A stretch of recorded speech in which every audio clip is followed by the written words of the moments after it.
Hello friends, स्वागत है आपका फिर से हमारे चैनल ब्रिलियंस 53 में। तो हमने इसके प्रीवियस नंबर लेक्चर 3 में हमने ये जो एसएसटी चल रहा है आपका सामाजिक अध्ययन, इसमें हमने प्रश्न नंबर 100 तक पढ़ा था। आज के इस वीडियो लेक्चर नंबर 4 में हम लोग एसएसटी के 5th पेपर में हम लोग देखेंगे किस प्रकार के प्रश्न बहुविकल्पी में पूछे जाते हैं। तो जल्दी से वीडियो को लाइक, शेयर, सब्सक्राइब और डीएलएड फर्स्ट सेमेस्टर वाले स्टूडेंट के साथ शेयर कर दीजिए। और इस वीडियो के डिस्क्रिप्शन बॉक्स में paper first, paper second, paper third, paper fourth का प्लेलिस्ट का लिंक है और सीटेट का मेन टॉपिक का प्लेलिस्ट का लिंक है। वहाँ से आप लोग जो है उस वीडियो को देख लीजिए और टेलीग्राम चैनल से जुड़ के वहाँ से आप लोग पीडीएफ डाउनलोड नोटिफिकेशन कर सकते हैं। तो चलिए स्टार्ट करते हैं 101 से। महावीर स्वामी बचपन का नाम वर्धमान। ठीक है, तो महावीर स्वामी के बचपन का नाम क्या था? वर्धमान। का जन्म हुआ था तो कहाँ पे हुआ था? वैशाली के कुंडग्राम, कुशीनगर, अजमेर, लुम्बिनी। तो वैशाली के कुंडग्राम में इनका जन्म हुआ था।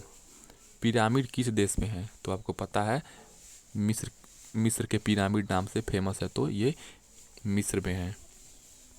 प्रश्न नंबर 103 क्या है? गायत्री मंत्र का संबंध है। तो गायत्री मंत्र का संबंध कहाँ से है? ऋग्वेद से, यजुर्वेद से, सामवेद से, अथर्ववेद से। ठीक है, तो गायत्री मंत्र आप सभी को पता है क्या होता है। तो ये आपका ऋग्वेद से संबंध है। जो ओम भूर्भुवः स्वः से स्टार्ट होता है वो उसी के बारे में कह रहा है, तो ऋग्वेद से है। प्रश्न नंबर 104 है, पृथ्वी के मध्य से गुजरने वाली रेखा है। भूमध्य रेखा, देशांतर रेखा, कर्क रेखा, मकर रेखा। तो पृथ्वी के मध्य से जो ये बीच वाली लाइन है, ये पृथ्वी की जो बीच वाली लाइन है, इसी को क्या कहते हैं? भूमध्य रेखा। तो इसी के बारे में पूछ रहा है, तो आपकी ये भूमध्य रेखा हो जाएगी। 105 प्रश्न क्या है? किस ग्रह को सौर परिवार से हटा दिया गया है? तो आपको पता है अरुण, वरुण, मंगल। ठीक है, कौन हटा दिया गया है? तो यम ग्रह को आपको हटा दिया गया, क्योंकि ये क्या करता था, और जो ग्रह हैं उनके उनके कक्षा में उनके जो भी ऑर्बिटल हैं उसी के ऑर्बिट में क्या करता था, ये इंटर कर जाता था। इसीलिए इसको ग्रहों के सौर परिवार से हटा दिया गया है। प्रश्न नंबर 106 है, जब सूर्य और चंद्रमा के बीच पृथ्वी आ जाती है तो कहते हैं। तो मान लीजिए सूर्य और चंद्रमा है, ठीक है, मान लीजिए ये सन है और ये मून है, इसके बीच में पृथ्वी आ जाएगी। ठीक है, तो ये आपका मान लीजिए अर्थ है। तो जो सूर्य का जो प्रकाश है,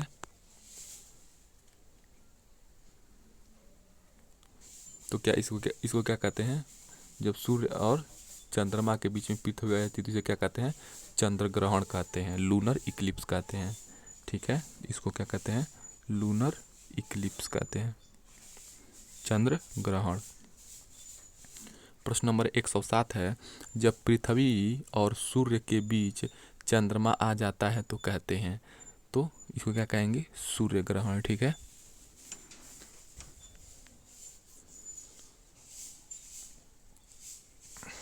प्रश्न नंबर 108 है, नवपाषाण काल में आविष्कार हुआ था आग का, पहिए का और वो दोनों का, इनमें से कोई नहीं। तो नवपाषाण काल में किसका आविष्कार हुआ था? तो आग का भी हुआ था और पहिए का भी। तो अ तथा ब दोनों हो जाएगा। ठीक है, तो नवपाषाण काल में आपका आग और पहिया दोनों का आविष्कार हुआ था। प्रश्न नंबर 109 है, पुराणों की संख्या है। तो कितने पुराण है? 18, 11, 12, 13। तो आपको पता है हमारे पुराणों की संख्या 18 पुराण है। बुद्ध, संघ एवं धर्म त्रिरत्न है। तो त्रिरत्न कौन कौन से हो जाएंगे? बुद्ध, संघ एवं धर्म। ठीक है, तो ये त्रिरत्न कौन धर्म के हैं? तो ये त्रिरत्न आपके बौद्ध धर्म के त्रिरत्न हैं, बुद्ध, संघ और धम्म। प्रश्न नंबर 111 है, बौद्ध धर्म के संस्थापक थे। तो ये बहुत इजी क्वेश्चन है। महात्मा बुद्ध क्या थे? बौद्ध धर्म के संस्थापक थे। सिंधु घाटी सभ्यता का सर्वाधिक उपयुक्त नाम क्या है? तो सिंधु घाटी सभ्यता का सर्वाधिक उपयुक्त नाम क्या है? हड़प्पा सभ्यता, हड़प्पन सिविलाइजेशन इसको कहते हैं। प्रश्न नंबर 113 है, मानचित्र की उत्पत्ति मैप्पा से हुई है। ठीक है, तो मानचित्र शब्द की उत्पत्ति किससे हुई है? मैप्पा से। यह किस भाषा का शब्द है? तो यानी कि मैप्पा किस भाषा का शब्द है? जर्मन है कि अंग्रेजी है, हिंदी है कि लैटिन है? तो आपको पता है मैक्सिमम ऐसी चीज़ें लैटिन वर्ड की ही होती हैं, तो लैटिन लैंग्वेज का है ये मैप्पा। प्रश्न नंबर 114 क्या है? 21 जून को सूर्य की किरणें सीधी पड़ती हैं। तो 21 जून को सूर्य की किरणें किस पे सीधी पड़ती हैं? तो आपके ये कर्क रेखा पे। ठीक है, तो याद रखेंगे कि जब 21 जून की बात करेगा सूर्य की किरणें कहाँ पे सीधी पड़ती हैं, तो आपके कर्क रेखा पे। 115 नंबर का प्रश्न है, इनमें से भारतीय अर्थशास्त्री कौन है? मार्शल, पीगू, किन्स, जेके मेहता। तो नाम से यह स्पष्ट है, देखिए ये जेके मेहता साहब क्या हो जाएंगे? भारतीय इकोनॉमिस्ट हो जाएंगे। प्रश्न नंबर 116 क्या हो जाएगा? इतिहास के अध्ययन के स्रोत हैं। तो इतिहास के अध्ययन के स्रोत क्या हो सकते हैं? साहित्य, स्मारक, शिलालेख, ये सभी। तो आपको पता है कि जो इतिहास का अध्ययन किया जाता है वो पुराने वास्तविक घटनाओं के बारे में अध्ययन किया जाता है। तो ये क्या हो जाएगा? साहित्य के बारे में भी अध्ययन किया जाता है, ठीक है, स्मारक के बारे में भी अध्ययन किया जाता है इतिहास में, और शिलालेख के का तो होता ही है। तो आपके क्या हो जाएंगे? ये सभी ऑप्शन नंबर 10 सही हो जाएगा। प्रश्न नंबर 117 है, सबसे प्राचीन वेद है। तो सबसे प्राचीन वेद आपका ऋग्वेद है। त्रिपिटक कैसा ग्रंथ है?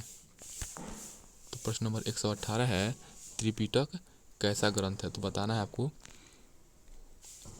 त्रिपिटक कैसा ग्रंथ है? जैन साहित्य का, बौद्ध साहित्य का, इन सभी का, वैदिक साहित्य का। तो त्रिपिटक आपका जैन साहित्य का। ठीक है, तो त्रिपिटक आपका जैन साहित्य का ग्रंथ माना जाता है। 119 क्या है प्रश्न नंबर? आदिमानव का मुख्य सहयोगी जानवर कौन था? बकरी, घोड़ा, गाय, कुत्ता। तो आदिमानव का मुख्य सहयोगी जानवर आपका कुत्ता था। ठीक है, और दुनिया का सबसे पहला पालतू जानवर कुत्ता ही था। प्रश्न नंबर 120 है, पूरा पाषाण काल में मानव का व्यवसाय क्या था? तो पूरा पाषाण काल में मानव का व्यवसाय आखेट था, कृषि था, शिल्प था कि व्यापार था? इन चारों में से कौन सा था? तो पूरा पाषाण काल में मानव का व्यवसाय क्या था? आखेट था। ठीक है, तो पूरा पाषाण काल में जब पूछेगा तो मानव का व्यवसाय क्या था? तो आखेट था।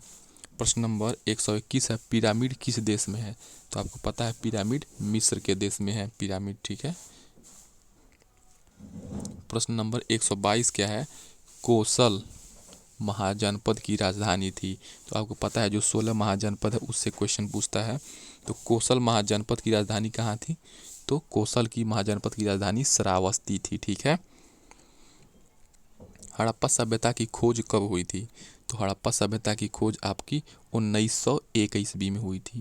तो पूछेगा हड़प्पा सभ्यता की खोज कब हुई थी? तो आप लोग टिक मार देंगे 1901 ईस्वी पे। प्रश्न नंबर 124 क्या हो जाएगा? हड़प्पा के लोगों की सामाजिक पद्धति कैसी थी? उचित, समतावादी, दास श्रमिक आधारित, वर्ण आधारित, जाति आधारित। तो ये कैसी थी? उचित समतावादी थी। तो हड़प्पा के लोग कैसे थे? उचित समतावादी प्रवृत्ति के थे। प्रश्न नंबर 125 क्या है?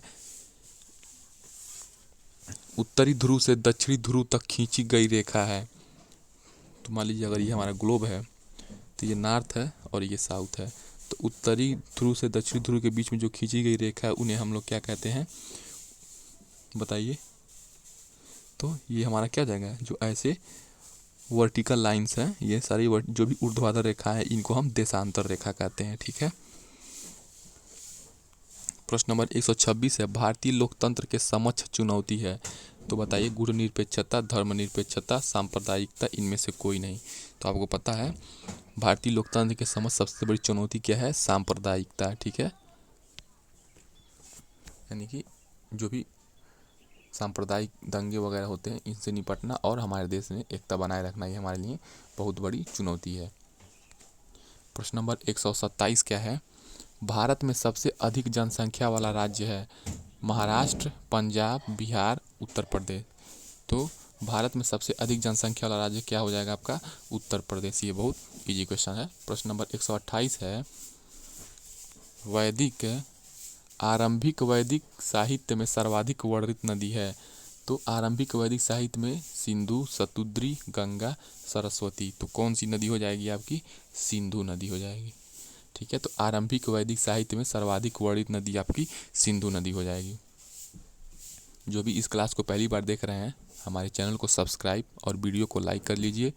अपने डीएलएड फर्स्ट सेमेस्टर वाले स्टूडेंट के साथ शेयर कर दीजिए और टेलीग्राम से जुड़ के वहाँ से आप लोग इस पीडीएफ को डाउनलोड कर सकते हैं। प्रश्न नंबर 129 है, सिंधु घाटी सभ्यता के लोगों का मुख्य व्यवसाय क्या था? तो सिंधु घाटी सभ्यता के लोगों का मुख्य व्यवसाय क्या था? व्यापार था, पशुपालन, शिकार, कृषि। तो सिंधु घाटी सभ्यता के लोगों का मुख्य व्यवसाय क्या था? कृषि था। सिंधु सभ्यता में बृहत स्नानागार कहाँ पाया गया? मोहनजोदड़ो में, हड़प्पा में, लोथल में, कालीबंगा में। तो सिंधु सभ्यता में बृहत स्नानागार कहाँ पाया गया था? मोहनजोदड़ो में। प्रश्न नंबर 131 है, हड़प्पा सभ्यता के अंतर्गत हल से जोते गए खेत का साक्ष्य कहाँ से मिला है? ठीक है, रोपड़, लोथल, कालीबंगा, बड़ावली। तो कहाँ से मिला है आपका? कालीबंगा से क्या मिला है? हल से जोते गए खेतों का साक्ष्य मिला है कालीबंगा से। 132 नंबर का प्रश्न है, सैंधव सभ्यता की ईंटों का अलंकरण किस स्थान से मिला है? तो कालीबंगा, मोहनजोदड़ो, बड़ावली, चनहुदड़ो। तो कहाँ से मिला है आपका ईंटों का अलंकरण? कालीबंगा से मिला है, यानी कि हल जोतते हुए भी कालीबंगा से मिला है और ईंटों का अलंकरण भी कहाँ से मिला है? कालीबंगा से मिला है। प्रश्न नंबर 133 क्या है? ऑपरेशन फ्लड कार्यक्रम संबंधित है। तो ऑपरेशन फ्लड कार्यक्रम किससे संबंधित है आपका? दुग्ध उत्पादन की वृद्धि से संबंधित है। हरित क्रांति कृषि में वृद्धि से संबंधित है। प्रश्न नंबर 134 क्या है? गद्य और पद्य दोनों में रचित वेद है, यानी कि इन चारों में से कौन सा वेद है जो गद्य और पद्य दोनों में लिखा गया है? ठीक है, तो आपका यजुर्वेद जो हो जाएगा, गद्य और पद्य दोनों में लिखा गया है। प्रश्न नंबर 135 क्या है? मनरेगा योजना भारत सरकार द्वारा शुरू की गई थी। तो मनरेगा योजना भारत सरकार द्वारा कब शुरू की गई थी? 2000 में, 2002 में, 2004 में, 2006 में। तो बताइए कब की गई थी? तो 2006 में की गई थी जो मनरेगा योजना थी इंडियन गवर्नमेंट द्वारा। प्रश्न नंबर 136 है, नगर निगम का सर्वोच्च निर्वाचित अधिकारी कहलाता है। तो नगर निगम का सर्वोच्च निर्वाचित अधिकारी क्या कहलाता है? मेयर कहलाता है।